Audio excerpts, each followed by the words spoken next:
So I think one of the problems in our profession is sometimes we get wrapped up in diagnoses and we don't treat patients as patients, and we tend to treat patients as a diagnostic study or an exam.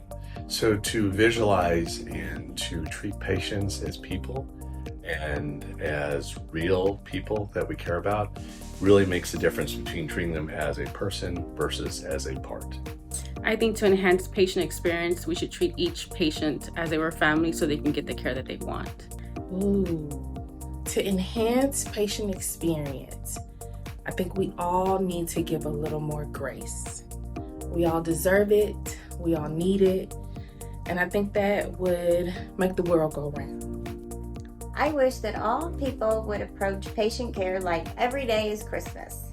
Okay, Laurie, so is there something or one thing that you do to approach patient care like it's Christmas? Every day I wear Christmas socks.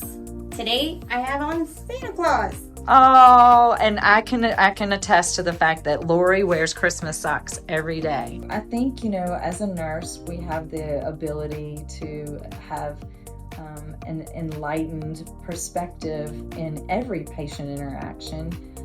But I still go back to probably the vaccine program. After that first wave of patients came through, we started getting our second wave of patients, and those patients were a little bit more hesitant about vaccines. They were, some of them were scared of it. Some of them didn't feel like we'd had enough studies, or they didn't have enough education on it. Many of them had already had COVID and felt like they had natural immunity and didn't really understand the need for them to be vaccinated. So I can remember coming into those moments, sitting down, ready to ask my question and feel those same interactions that I felt with the first wave of patients. And interestingly enough, I interacted and found that, their body language was different, their demeanor was different, their emotions, some of them were very emotional.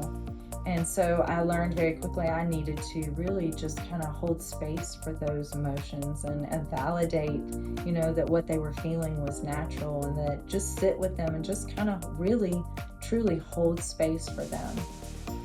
Then the next thing I learned very quickly was that questions that they were asking were very in-depth. And if I'm transparent, in all honesty, I don't think I had all of the information that I needed to be able to give them the education that they needed. So I had to really lean upon our leadership and our healthcare providers to get those answers, because in those moments, that education equaled reassurance for them. And so that was super important for me to be able to do.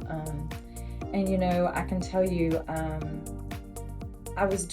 learned that I was doing the same task with both groups of people, the exact same task, but I had to act and interact very differently with those patients because they were in different spaces and they had different perspectives.